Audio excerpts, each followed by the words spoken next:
This is quite unorthodox, but these are unorthodox times in which we live.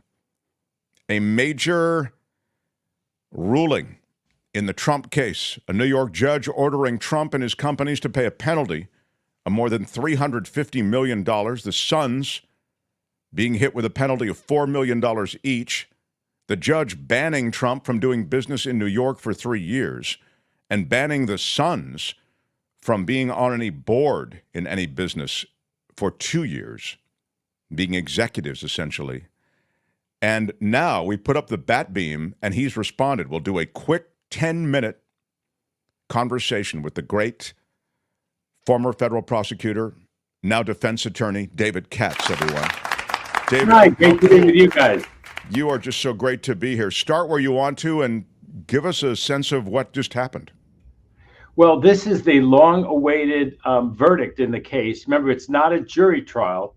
Judge, it could have been perhaps if Donald Trump and his lawyers had asked for a jury. They did not.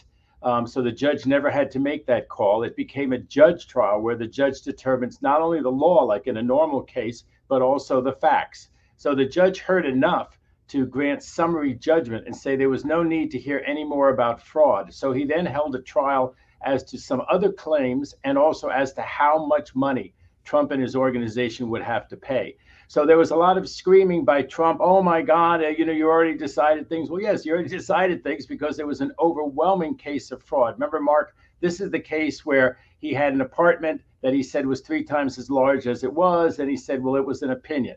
He also had this habit of overvaluing the same item when it came to getting loans against it from banks and insurance companies and undervaluing it when it came to paying taxes on it. So you hear a lot of complaining in the media, especially in the right-wing media, that, oh my goodness, Mar-a-Lago's worth so much money. By the way, if Mar-a-Lago's really worth billions of dollars, what's $364 million to the Trumps, right? So one of the problems with Mar-a-Lago is that they had to make all of these restrictions on it, so they can't subdivide it. So what he does is he gives the amount, if he could have subdivided it, to the banks and the insurance companies, and then he tells the tax man, oh, it can't be subdivided, so it's really not worth very much. He keeps playing that game, and he got caught. And the judge, Engoron, in New York City, is all over this. So we were just all waiting for the verdict.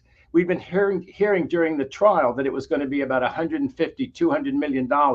Then as more proof rolled in, there was actually a basis for the final verdict of the judge, which is $355 million against Trump, $4 million each against Eric, and $4 million against Donald Jr. They're barred for 2 years. The only good news for them is that he didn't, quote, kill the company. This was not the death penalty. This was a stay of execution, if you want to call it that. Oh, so the company's not going to go into receivership as we discussed? It is, but it's a suspension in terms of an actual death penalty and saying, you, Trump, and your sons may never operate the Trump organization again. Never, ever, ever. They're not allowed to, Trump's not allowed to operate it, Mark, for 3 years. The kids have a suspension of 2 years. In the interim, they have no effective control. They have no important decision making. That's going to be done by a former federal judge, Barbara Jones, who's been the monitor. And then within 30 days, she has to come up with 2 different officials who are going to be approved by the judge. One to actually manage it day in and day out. People say, well, maybe they'll just put Ivanka in there. No, they will not just put Ivanka in there because it'll be somebody chosen by the court after being recommended by this monitor. And number 2, they're going to have a compliance officer who's going to go over the thing, right? Completely and make sure that they're actually in compliance, that they're not doing things like overstating the value of things 3 times, that they're not lying to banks, that they're not cheating the tax authorities. And we'll see how that goes. But it's a major blow, and it's a pretty final decision in the case. It doesn't seem like there's very much to appeal. The judge was very careful. But there will be an appeal, David Katz, even though, but I want to know the next couple of moves. And again, our time is so short. You're so great to come on.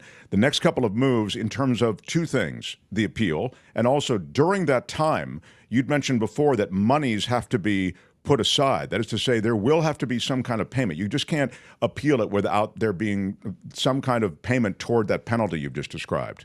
This is a little bit like E. Jean Carroll, also a civil case, also in New York, when he lost $5 million, he had to put up $6 million of his own money, the amount of the judgment, plus what would be the sort of bond amount. Then when he lost a huge amount against E. Jean Carroll, the stunning amount, he's going to have to probably go to an insurance company or a bank and probably pledge Mar-a-Lago or something like that so that any bank will trust him to put up that money for him. And right now, yes, to appeal this, he'll have to do the same thing. This will have a major hit on his cash flow running for president. This is not something where the suckers can just send in $20 and from a bunch of suckers sending him 20 or $100, he can pay this. This is a major event in his cash flow for Trump. But just to be specific, David Katz, this is not a percentage like you'd put a down payment on a house. This is a judgment of hundreds of millions of dollars.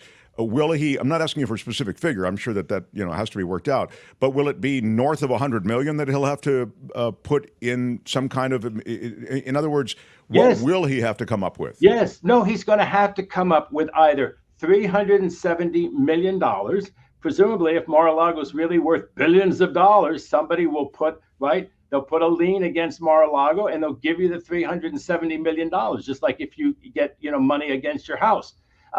Or he'll have to go to a bonding agency and he'll have to pay, I think it's 11%. So 370 million plus the 11% VIG for the bonding agency, or he'll have to go to a bank and convince the bank that he's going to pay the bank back the 370 million, the amount that he had for E. Jean Carroll, and all the other money that he may owe in these other cases. This is a major cash flow problem for him. And what an irony.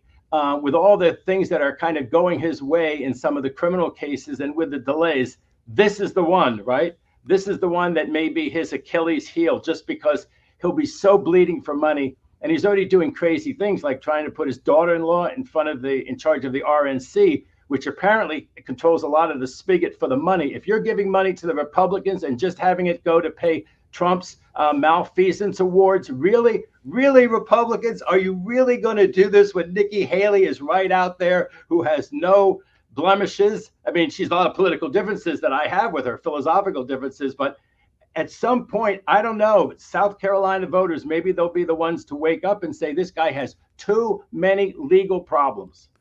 Yeah, it's interesting, though. They, of course, farm that out to the fact that the system is stacked against him. And, there are a lot of ways that they rationalize support. But this is remarkable. And thank you for coming on and explaining it. And then next week, we'll speak about some of the other things, the Georgia case with Fani Willis. I thought it was, even as you set the scene for us quite well yesterday when you spoke to us about Fani Willis, she clapped back pretty hard while she was being questioned, didn't you think? I think she may not be removed from the case after all, and neither may be her special prosecutor. And in my opinion, woe on the case. I think it would have been so much better for the objective. She's right. It's not about her and her boyfriend. It's about Trump. But she has managed to change the focus so much to herself and her boyfriend. She is the perfect foil for Trump. Trump doesn't need a perfect foil like her. He needs to have the case move along, go to trial, and be convicted down there in Georgia. So let me just ask you, viewers, one last thing to think about, your listeners to think about. Okay, if you don't believe that this case is really going to go to trial and end up in Trump being found guilty before the election, what is the purpose of not having this case go to another nearby district, have the district attorney just pick it up? These people say it'll be thrown out completely. I don't think it will be. I think it'll be picked up just the way it is and run with just the way it is, but with a prosecutor and a special prosecutor who don't have these problems. Anyone out there who says she doesn't have a problem with the optics of this, including with her testimony, whether she clapped back or not. Mark, if you need any money, I got $10,000 all the time in a box. I don't need to write you a check. You know what I mean? Because we all know that we do that because Daddy told us. The great joke is, who was her daddy? Al Capone? I mean, come on. Yeah, I mean, the father testified, and we played some of it. It was actually fairly compelling. But I hear what you're saying. You're saying, look, this is this is an important case, an extremely important case, a president trying to undermine the vote in a critical state. And you're saying this creates this distraction that really pulls everybody off of that focus. And now we're all about the girlfriend and the boyfriend and you make a really good point that way. Hey, David, thank you. Have a good weekend, and let's talk next week. I'll see you next Thursday. Look forward to it. David Katz, everybody. Thank you. Hi, it's Mark, and I thought that was great. Hit the notification bell, you'll know whenever there's a new video being dropped, and please subscribe to our channel to help us save the universe.